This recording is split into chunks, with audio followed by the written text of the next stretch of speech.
Hello guys. तो अपन आज reproduction topic जो अपन का चल रहा था उसका अपन पार्ट 5 के अंदर oogenesis टॉपिक के बारे में बात करने वाले हैं कि भाई oogenesis क्या होता है ना। oogenesis की प्रक्रिया क्या क्या होती है उसके बारे में अपन डिस्कशन करने वाले हैं। सबसे पहले अपन ये बताना चाहूंगा मैं कि स्पर्मेटोजेनेसिस और oogenesis पे काफी अंतर है। स्पर्मेटोजेनेसिस की जो अपन ने प्रक्रिया पढ़ी थी वो कंटिन्यूस प्रक्रिया थी, जबकि ये डिसकंटिन्यूस होती है। मतलब कहीं ना कहीं अरेस्ट होती रहती है, कोई न कोई चीज है, कोई न कोई मतलब कोई भी सेल होती है वो रुकती रहती है बीच बीच में। ठीक है, अभी अपन क्या बताने वाले हूँ मैं oogenesis टॉपिक के बारे में क्या देखना चाहते हैं। सबसे पहले अपन देखते हैं oogenesis जो टॉपिक होता है वो यानी कि अंड जनन भी इसको हिंदी में कहते हैं। और ये स्टार्ट कहाँ से होता है, यानी कि इसके oogenesis का प्रारंभन जो होता है वो भ्रूणीय अवस्था में होता है। एम्ब्रियोनिक स्टेज जो होती है तो उसमें वो स्टार्ट हो जाता है। एम्ब्रियोनिक स्टेज का मतलब जब कोई भी अपन का जो फीमेल बेबी होता है वो किसी माता के गर्भ के अंदर होता है, उस समय ये प्रक्रिया स्टार्ट हो जाती है, oogenesis की प्रक्रिया। और oogenesis की प्रक्रिया का जो समापन जो होता है वो कब होगा, जब कोई फीमेल बाहर आएगी है ना, आफ्टर जो मतलब पार्चुरेशन के द्वारा बाहर आ जाती है, प्यूबर्टी आ जाती है उसमें। और वो जब वो कॉपुलेशन करती हैं तो शुक्राणु जब उसकी अंड कोशिका के भीतर जब प्रवेश करता है तो उस समय क्या होता है, oogenesis की जो प्रक्रिया होती है वो आपकी कंप्लीट हो जाती है। ठीक है, तो सबसे पहले अपन देखते हैं इस प्रक्रिया में क्या क्या सिस्टम होता है। सबसे पहले अपन देखेंगे फीमेल जर्म कोशिका होती है। क्या होती है आपकी फीमेल जर्म सेल होती है जो कि डिप्लॉयड होती है। फीमेल जर्म सेल जो होती है उसके अंदर क्या होता है, मल्टीप्लिकेशन यानी कि गुणन होता है। और गुणन जो होता है वो क्या होती है, माइटोसिस का एक प्रकार है ना। तो माइटोसिस होना यानी कि गुणन होना या फिर मल्टीप्लिकेशन होता है। जो फीमेल जर्म सेल्स होती हैं वो किस में बदल जाती है, oogonia के अंदर बदलती है। फीमेल जर्म सेल्स होती है उसके अंदर क्या होगी, ग्रोथ होगी, वृद्धि वगैरह हो जाती है। और उसमें साइज में जब बढ़ोतरी होती है तो उसमें गुणन होता है, गुणन के फलस्वरूप oogonia बनती है। और oogonia के अंदर क्या होगी, ग्रोथ होती है, यानी कि वृद्धि किसमें होती है, oogonia के अंदर क्या होती है आपकी ग्रोथ होती है, वृद्धि होती है। और इसके फलस्वरूप क्या बन जाती है आपकी oogonia किसमें कन्वर्ट हो जाती है, आपकी प्राइमरी oocyte के अंदर। प्राइमरी oocyte यानी कि प्राथमिक अंड कोशिका के अंदर क्या हो जाती है, वो कन्वर्ट हो जाती है। कौन, oogonia। अपन देखते हैं कि जो फीमेल जर्म सेल्स होती हैं वो फीमेल जर्म सेल्स किस कंडीशन में रहती है, एम्ब्रियोनिक स्टेज। जब भी कोई भी है ना फीमेल बेबी है माता की गर्भ में रहता है तब तक वो किस फीमेल जर्म सेल्स के फॉर्म में ही रहती है, किस कंडीशन में, एम्ब्रियोनिक स्टेज में। और जब उसका बचपन यानी कि बर्थ होता है या चाइल्ड होती है तो प्यूबर्टी होती है, यानी कि जो अगर प्यूबर्टी कब आती है फीमेल के ना, 9 से 13 वर्ष की उम्र में प्यूबर्टी आ जाती है। जब कोई भी फीमेल जो होती है वो आपकी प्यूबर्टी अवस्था में आ जाती है तो उसके अंदर जो oogonia कन्वर्ट होकर किसमें बदल जाती है, प्राइमरी oocyte के अंदर बदल जाती है ना। तो ये जो प्राइमरी oocyte जो होता है वो प्यूबर्टी आने तक क्या रुकी रहती है। जब तक कोई भी फीमेल में अंदर प्यूबर्टी नहीं आती है या फिर मेस्ट्रुअल साइकिल स्टार्ट नहीं हो जाता है तब तक वो किसमें रुकी रहती है, प्राइमरी oocyte कंडीशन में क्या होती है, रुकी रहती है। और प्राइमरी oocyte भी किसमें, डिप्लोटिन, प्रोफेज फर्स्ट की जो डिप्लोटिन अवस्था होती है उसके अंदर क्या होती है, आपकी रुकी रहती है।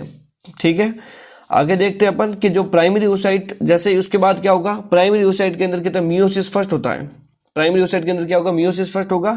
और मियोसिस फर्स्ट कब कंप्लीट होता है, अंडोत्सर्ग के ठीक पूर्व संपन्न होता है। अंडोत्सर्ग का मतलब जब भी कोई सेकेंडरी oocyte होती है वो ग्राफियन फॉलिकल्स के फटकर किस में चली जाती है, फेलोपियन नलिका में चली जाती है। उसे क्या कहते हैं अपन, अंडोत्सर्ग कहते हैं। तो जब भी कोई फीमेल होगी उसमें मेंस्ट्रुअल साइकिल स्टार्ट होगा और मेंस्ट्रुअल साइकिल स्टार्ट होने से अंडोत्सर्ग होता है 14वें दिन, उससे जस्ट पहले कैसा मियोसिस कंप्लीट हो जाएगा। और मियोसिस किस में कन्वर्ट हो जाता है, आपका सेकेंडरी oocyte और फर्स्ट पोलर बॉडी में क्या होता है आपका कन्वर्ट हो जाता है, बदल जाता है। इसमें क्या था, फॉर्मेशन हो जाता है किसका, सेकेंडरी oocyte का। सेकेंडरी oocyte भी जो होती है वो क्या होती है, मेटाफेज सेकेंड में क्या होती है, रुकी रहती है ना। मियोसिस सेकंड के जो मेटाफेज सेकंड होता है उसमें कौन रुकी रहेगी, सेकेंडरी oocyte। और जो फर्स्ट पोलर बॉडी होती है उसका कोई काम नहीं होता थी, वो नष्ट हो जाती है। और ये जो होता है मियोसिस फर्स्ट होता है एक अनइक्वेशनल डिवीजन होता है। अनइक्वेशनल मतलब बराबर का कोई डिवीजन नहीं हुआ इसमें, क्योंकि जो सेकेंडरी oocyte बनती है उसके अंदर कोशिका द्रव्य की मात्रा ज्यादा होती है, जबकि फर्स्ट पोलर बॉडी बनती है उसमें कोशिका द्रव्य की मात्रा ज्यादा नहीं होती है। केवल साइटोप्लाज्म का फर्क होता है, फर्स्ट पोलर बॉडी का oogenesis प्रक्रिया में कोई रोल नहीं है, ये साथ साथ में बनते रहते हैं। ठीक है, तो फर्स्ट पोलर बॉडी क्या काम आती है, नष्ट हो जाती है बाद में। जैसे अगर आपको सेकेंडरी oocyte से आपको ओवा बन जाएगा और secondary polar body first polar body क्या होती है आपकी नष्ट हो जाती है। ठीक है, सेकेंडरी oocyte किस में रुकी, मेटाफेज सेकेंड में। प्राइमरी oocyte किस में रुकी, प्रोफेज फर्स्ट की डिप्लोटिन अवस्था में, ठीक है। अब सेकेंडरी जो oocyte होती है वो भी वापस मैंने बोला कि रुकी रहती है मेटाफेज सेकेंड में। अब वो कब कंप्लीट होगा, सेकेंडरी oocyte से ओवा और सेकेंडरी पोलर बॉडी कब बनेगी, जब मियोसिस सेकेंड कंप्लीट होगा। और मियोसिस सेकेंड कब कंप्लीट होता है, जब शुक्राणु का अंडे में प्रवेश के पश्चात, शुक्राणु जब क्या होगा, अंडे में प्रवेश कर लेगा, तब क्या होगा, मियोसिस सेकेंड आपका कंप्लीट हो जाएगा। शुक्राणु अंडे में प्रवेश कब करेगा, जब किसी फीमेल के अंदर मेंस्ट्रुअल साइकिल आएगा। मेंस्ट्रुअल साइकिल आएगा तो क्या होगा, 14वें दिन उसके अंदर कहते हैं ओव्यूलेशन होता है। लेकिन जो मेंस्ट्रुअल साइकिल के बाद में आपकी कौन सी फॉलिकुलर फेज आती है, आगे अपन डिटेल में पढ़ेंगे मेंस्ट्रुअल साइकिल की क्या क्या फेज होती है, क्या क्या नहीं होता है। तो उस समय क्या होता है, जो फैलोपियन नलिका के अंदर जो आपका जो फीमेल के द्वारा ओव्यूलेशन से ओव्यूलेशन तक वो क्या होता है, जो अंडा सीक्रेट किया जाता है, जब उसके अंदर जो वो सेक्स करेगी, तो सेक्स करने के बाद में क्या होगा, जो शुक्राणु उसके अंडाणु से मिलेगा, तो आगे जो की प्रक्रिया होती है आपको पता है, मोरूला, ब्लास्टुला, गैस्टुला, ये सब बनने से बनेगी, तभी तो वो क्या होगी, फर्टिलाइजेशन हो जाती है और वो फीमेल के गर्भ कहलाती है। तो मियोसिस मैंने मोटा मोटा मुझे ये बताना है कि जो मियोसिस सेकंड होता है वो कब कंप्लीट होता है, शुक्राणु के अंडे में प्रवेश के बाद क्या होता है, मियोसिस सेकंड कंप्लीट होगा और क्या बन जाता है आपका ओवा और सेकंड पोलर बॉडी का फॉर्मेशन हो जाता है, ठीक है। इस प्रकार से मैंने आपको प्रक्रिया पूरी बताई कि सबसे पहले फीमेल जर्म सेल थी, इसमें माइटोसिस यानी गुणन हुआ, उगोनिया बनी, उगोनिया से क्या बना, आपकी वृद्धि हुई, उसके प्राइमरी oocyte बना। प्राइमरी oocyte से क्या, प्राइमरी oocyte किस में रुकी, ये सबसे नीट का सबसे इंपॉर्टेंट क्वेश्चन, फिक्स क्वेश्चन माना जाता है, हमेशा क्वेश्चन यही पूछा जाता है कि प्राइमरी oocyte किस में रुकी होती है, प्रोफेज फर्स्ट की डिप्लोटिन अवस्था में क्या होती है, आपकी रुकी रहती है, ठीक है। और जो मियोसिस प्राइमरी oocyte जो होती है वो मियोसिस फर्स्ट के बाद किस में बदल जाती है, आपकी मियोसिस सेकंड में, मियोसिस फर्स्ट के बाद में सेकेंडरी oocyte और फर्स्ट पोलर बॉडी में कन्वर्ट हो जाती है। सेकेंडरी oocyte भी मेटाफेज सेकंड में रुकी रहती है, ठीक है। और मियोसिस सेकंड शुक्राणु के अंडे में प्रवेश के बाद क्या होगा, खत्म हो जाता है, उसके ओवा और सेकेंडरी पोलर बॉडी का निर्माण होता है।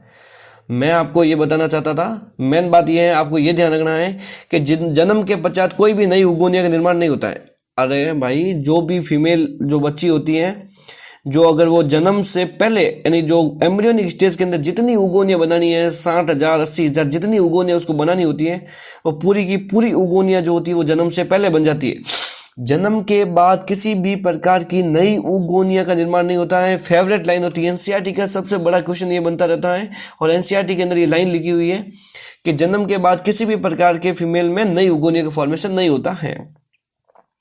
जन्म के समय यानी कि जन्म के समय देखेंगे तो वो किस फॉर्म में रहती है, प्राइमरी oocyte फॉर्म में रहती है ना। जन्म से समय क्या होती है, वो प्राइमरी oocyte के फॉर्म में रहती है। लेकिन जन्म के से लेकर किशोर अवस्था प्यूबर्टी अवस्था आने तक वो प्राइमरी oocyte की अवस्था में ही रहती है। जो प्राइमरी oocyte अवस्था थी उसी के फॉर्म में वो सेल क्या होता है, उसी के अंदर बनी रहती है, उसी प्राइमरी oocyte के फॉर्म में बनी रहती है, ठीक है।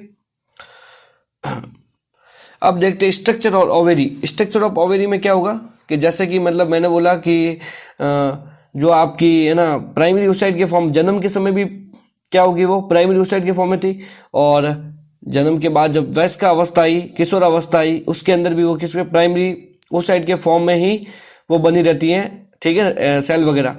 तो मैं ये बताना चाहता हूँ कि जो किशोरावस्था आई है तो उसके उस मतलब ये जो टाइम पीरियड होता है जन्म से लेकर जो आपके 8 से 9 साल का किशोरावस्था होती है, उस प्राइमरी oocyte के अंदर क्या क्या चेंजेस होते हैं। भाई प्राइमरी oocyte ऐसे 8-9 साल पड़ी रहेगी तो उसमें कुछ ना कुछ परिवर्तन आते रहेंगे, तो उसमें क्या क्या चेंजेस होते हैं वो अपन देखेंगे कि अंडाशय के अंदर जो प्राइमरी oocyte के अंदर क्या क्या परिवर्तन आएंगे वो अपन देखने वाले हैं, ठीक है। सबसे पहले अपन देखते हैं जन्म के समय जो होती है, आपको पता है जन्म के समय से पहले आपको पता है भ्रूणीय अवस्था में कैसे फीमेल जर्म सेल्स, फिर उगोनिया बनी, उगोनिया से बाद में अगर मैं कहता हूं कि जन्म के बाद में अगर प्राइमरी oocyte के फॉर्म में रहती है तो प्राइमरी oocyte से क्या बनेगा, प्राइमरी फॉलिकल्स बनता है। प्राइमरी फॉलिकल्स बनने की क्या शर्त है कि उसके ऊपर कहते हैं ग्रेन्युलोसा कोशिकाओं की कहते हैं लेयर बन जाती है, ग्रेन्युलोसा कोशिकाओं की एक लेयर बन जाती है, उसे अपन क्या कहते हैं, प्राइमरी फॉलिकल कहते हैं। प्राइमरी फॉलिकल्स से किसका फॉर्मेशन होता है, सेकेंडरी फॉलिकल्स का। क्या डिफरेंस है प्राइमरी फॉलिकल्स और सेकेंडरी फॉलिकल्स के अंदर, प्राइमरी फॉलिकल्स में भी ग्रेन्युलोसा कोशिकाएं थी, लेकिन सेकेंडरी फॉलिकल्स में ग्रेन्युलोसा कोशिकाएं तो है लेकिन उसके चारों ओर एक थीका की लेयर बन जाती है। किसका क्या हो जाती है, एक थीका की लेयर बन जाती है, और इससे क्या कहेंगे अपन, सेकेंडरी फॉलिकल कहते हैं, थीका की लेयर बन जाती है। उसके बाद अपन देखते हैं secondary follicle is converted of the tertiary follicle. Secondary follicle किस में कन्वर्ट हो जाता है, आपका टर्सरी फॉलिकल के अंदर। लेकिन इसमें क्या फर्क है, टर्सरी फॉलिकल में क्या होगा, ग्रेन्युलोसा कोशिकाओं की जो सेल होती हैं वो प्राइमरी में थी, सेकेंडरी में थी और टर्सरी में भी होगी। लेकिन जो थीका बनी थी सेकेंडरी oocyte के अंदर, जो सेकेंडरी oocyte के अंदर अपन की जो थीका बनी थी, थीका जो होती है वो दो भागों में कन्वर्ट हो जाती है। थीका एक्सटर्ना में, जो बाहर की परत होगी उसे अपन क्या कहेंगे, थीका एक्सटर्ना, और अंदर की जो परत होती है उसे अपन क्या कहते हैं, थीका इंटरना कहते हैं। ठीक है, समझ में आया। अरे मैं ये कहना चाहता हूँ कि जो प्राइमरी फॉलिकल होता है, सॉरी प्राइमरी oocyte होती है, वो कन्वर्ट होती है प्राइमरी फॉलिकल्स में, ग्रेन्युलोसा की लेयर बन जाती है प्राइमरी फॉलिकल्स के अंदर। सेकेंडरी फॉलिकल्स में ग्रेनुला की जो ग्रेनुलोसा सेल्स की जो लेयर होती है वो तो होती है, उसके बावजूद उसके ऊपर क्या हो जाती है, थीका की लेयर आ जाती है। टर्सरी फॉलिकल्स के अंदर क्या देखेंगे, जो थीका की लेयर होती है वो दो भागों में बदल जाती है। वो कौन से, एक्सटर्नल और इंटरनल, यानी कि थीका एक्सटर्ना बन जाती है और एक क्या होता है, थीका इंटरना बन जाती है। ठीक है, और एक एंट्रम द्रव्ययुक्त गुहा जो होती है, फ्लूइड लाइक कैविटी होती है, उसके अंदर कहता है फ्लूइड फिल्ड कैविटी बन जाती है, किसमें, टर्सरी फॉलिकल्स के अंदर। लेकिन प्राइमरी oocyte जो होती है वो अभी तक प्राइमरी oocyte अवस्था में ही बनी रहती है। ठीक है, प्यूबरिटी तो मतलब प्यूबरिटी तक के बीच में जो प्राइमरी oocyte थी, जन्म से लेके जो प्यूबरिटी आई है उसके बीच में जो प्राइमरी oocyte थी इसी कंडीशन में बनी हुई है, मतलब चेंज नहीं हुई है। अब कब चेंज होगी वो अपन देखते हैं आगे। ये मैंने आपको एक अलग से वापस थोड़ा सा अच्छे से समझाने के लिए मैंने बताया कि प्राइमरी oocyte सेल 2n होती है, प्राइमरी फॉलिकल्स और प्राइमरी फॉलिकल्स जो होता है उसके अंदर देखेंगे जो प्राइमरी oocyte सेल होती है वो 2n होती है। प्राइमरी oocyte से सेकेंडरी oocyte बनना, क्या फर्क आया, केवल एक आपकी थीका की लेयर बन गई। ठीक है, टर्सरी फॉलिकल था, इसमें क्या चेंजेस आए, थीका की ग्रेनुलोसा कोशिका तो थी, थीका की जो लेयर थी वो थीका एक्सटर्ना और थीका इंटरना में कन्वर्ट हो गई। ठीक है, थीका एक्सटर्ना और थीका इंटरना की जो कोशिकाएं होती हैं वो एस्ट्रोजन नामक हार्मोन का भी सीक्रेशन करती हैं। वो आपको मैं आगे फॉलिकुलर फेज जो मेस्टोसाइकिल पढ़ाऊंगा उसमें आपको बताने वाला हूँ। एंट्रम आपकी क्या है, एक द्रव्ययुक्त गुहा होती है।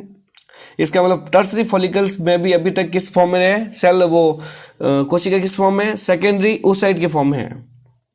ठीक है, सॉरी प्राइमरी oocyte के फॉर्म में है। ठीक है, ध्यान रखना क्या बोला मैंने, प्राइमरी oocyte के फॉर्म में है। टर्सरी फॉलिकल के अंदर जो सेल है वो किस फॉर्म में, प्राइमरी oocyte के फॉर्म में। ठीक है,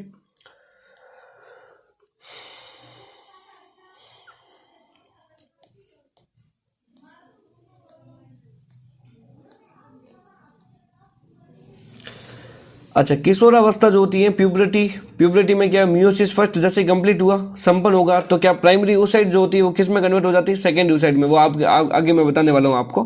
क्या था कि प्यूबरिटी में जो मियोसिस फर्स्ट था वो संपन्न हो गया, तो प्राइमरी oocyte जब मियोसिस फर्स्ट कंप्लीट के बाद क्या था, वो किस में बदल जाती है, प्राइमरी oocyte सेकेंडरी oocyte में। अरे आपने ये देखा होगा ना, मैंने आपको ये बताया अभी, मियोसिस फर्स्ट था, प्राइमरी oocyte थी, मियोसिस फर्स्ट कंप्लीट हुआ, किस में बदल गई, सेकेंडरी oocyte के अंदर। ठीक है, यही तो वो सब पीछे लिखा हुआ है। टर्सरी फॉलिकल्स का मॉडिफिकेशन होकर किस में बदल जाती है, वो मैच्योर ग्राफियन फॉलिकल के अंदर। टर्सरी फॉलिकल जो अभी मैंने आपको बताया था, ये टर्सरी फॉलिकल जो होता है वो आगे किस में बदलेगा, मैच्योर ग्राफियन फॉलिकल के अंदर बदल जाता है। आगे देखते हैं मैच्योर ग्राफियन फॉलिकल की जो स्ट्रक्चर है मैं आपको बताने वाला हूं।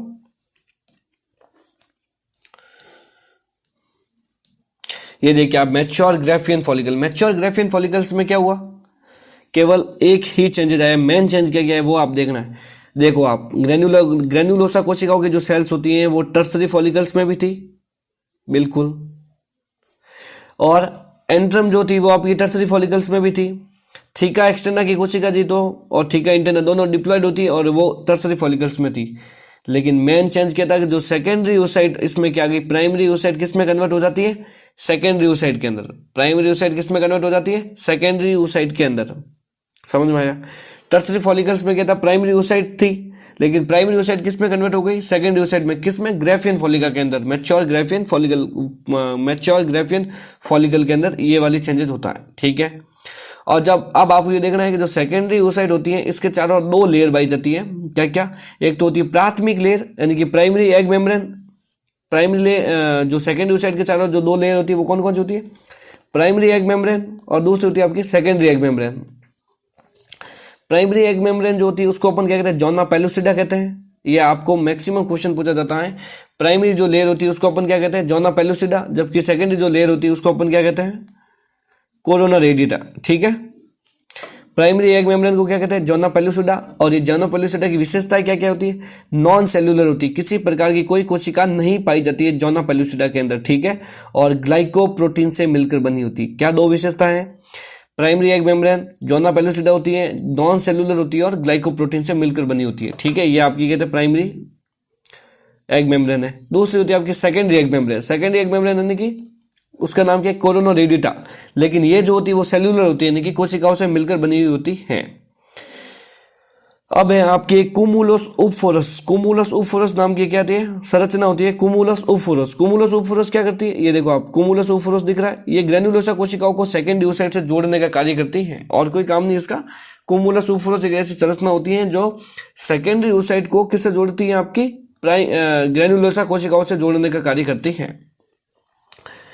इस प्रकार से मैंने आपको oogenesis की मतलब फीमेल के अंदर किस प्रकार की प्रक्रिया होती है, अंड जनन की प्रक्रिया होती है, उसको मैंने आपको समझाने की कोशिश की है। आई होप आपको समझ में आया होगा, ठीक है। मैंने आपको इस प्रकार से आपको एक मोटा मोटा तरीका बताया कि oogenesis की जो प्रक्रिया होती है उसमें प्रारंभन कहाँ हुआ, भ्रूण अवस्था में। समापन शुक्राणु के अंड कोशिका में प्रवेश के बाद हो गया। फीमेल जम सेल थी, माइटोसिस हुआ, उगोनिया बनी। उगोनिया से क्या बनेगा आपका, ग्रोथ हुई, प्राइमरी oocyte रुक गई, है ना। प्राइमरी oocyte क्या होगी आपकी, रुक गई किसमें, प्रोफेज फर्स्ट की डिप्लोटिन अवस्था में। मियोसिस हुआ, मियोसिस से क्या बनेगा आपका secondary polar body, first polar body और सेकेंडरी oocyte बनी।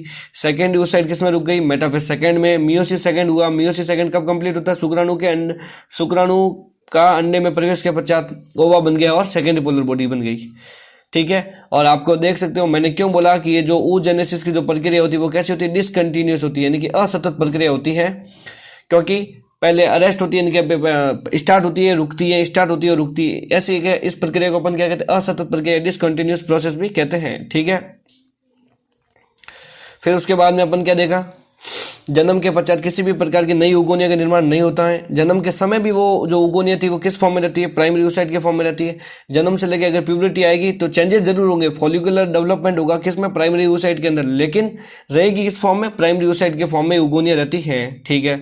उसके बाद में मैंने आपको क्या डिस्कस किया, ये जो क्या क्या फॉलिकुलर डेवलपमेंट क्या क्या होता है उसके बारे में अपन देखा। ये फॉलिकुलर डेवलपमेंट था, ये किस प्रकार से होता है उगोनिया के अंदर। तो सबसे पहले अपन ने देखा कि भ्रूणीय अवस्था यानी एम्ब्रियोनिक स्टेज के अंदर वो फीमेल जम सेल्स में थी और उसके बाद उगोनिया में कन्वर्ट हुई। उगोनिया से किस में आ गई, प्राइमरी oocyte के फॉर्म में। प्राइमरी oocyte से क्या बना, प्राइमरी फॉलिकल्स, सेकेंडरी फॉलिकल्स और टर्सरी फॉलिकल। क्या क्या फर्क था इन सब में मैंने बताया। प्राइमरी फॉलिकल्स में देखा जाए तो ग्रेन्युलोसा की सेल्स थी और प्राइमरी oocyte के फॉर्म में ही था। सेकेंडरी फॉलिकल्स बना, सेकेंडरी फॉलिकल्स किस फॉर्म में था, थी तो उसके अंदर क्या थी, प्राइमरी oocyte ही थी, लेकिन ग्रेन्युलोसा की कोशिकाएं के साथ साथ थीका इंटरना की लेयर बन गई। लेकिन टर्सरी फॉलिकल्स में भी थी किसमें उगोनिया, प्राइमरी oocyte के फॉर्म में। ग्रेन्युलोसा की सेल्स भी थी, क्या नई चीज आई, एंट्रम बन गई, द्रव्य हुआ और थीका एक्सटर्ना और थीका इंटरना में कन्वर्ट, दो भागों में डिवाइड हो गई थीका लेयर, ठीक है। उसके बाद अपन ने क्या देखा, ग्राफियन फॉलिकल्स। ग्राफियन फॉलिकल्स में ग्रेन्युलोसा की कोशिकाएं सेम थी और एंट्रम भी सेम था टर्सरी फॉलिकल्स के समान, लेकिन इसमें भी थीका एक्सटर्ना थीका इंटरना भी सेम थी टर्सरी फॉलिकल के समान। लेकिन चेंजेस क्या क्या आया, मेन चेंज ये आ गया कि primary follicle is converted two of the secondary follicles, secondary oocyte में बदल जाती है कौन, प्राइमरी oocyte। कुमुलस उफोरस नामक की संरचना विकसित हुई, जो क्या होगी, ये संरचना जो होती है वो ग्रेन्युलोसा कोशिकाओं को सेकेंडरी oocyte से जोड़ने का काम करती हैं, ठीक है। इस प्रकार से मोटा मोटा मैंने आपको डेवलपमेंट बता दिया। अब आगे क्या होता है, प्रोसेस की प्रक्रिया होती है। तो इसमें क्या होगा, ग्राफियन फॉलिका फट जाती हैं और ओव्यूलेशन के समय ग्राफियन फॉलिका फटेगी तो सेकेंडरी oocyte जो होता है वो चला जाएगा किसमें, ग्राफियन फॉलिकल्स के फैलोपियन नलिका में कहता ट्रांसफर हो जाता है, उससे अपन ओव्यूलेशन भी कहते हैं। इस प्रकार से ये लेक्चर पूरा कंप्लीट होता है और thank you very much guys. तो आप ये देख सकते हो, ठीक है, थैंक यू वेरी मच। और टेलीग्राम चैनल पे है राहुल राठौड़ ऑफिशियल, वहाँ पे मैं आपको इसके जो भी सारा PDF वगैरह नोट्स है तो भेज दूंगा। और thank you for watching guys.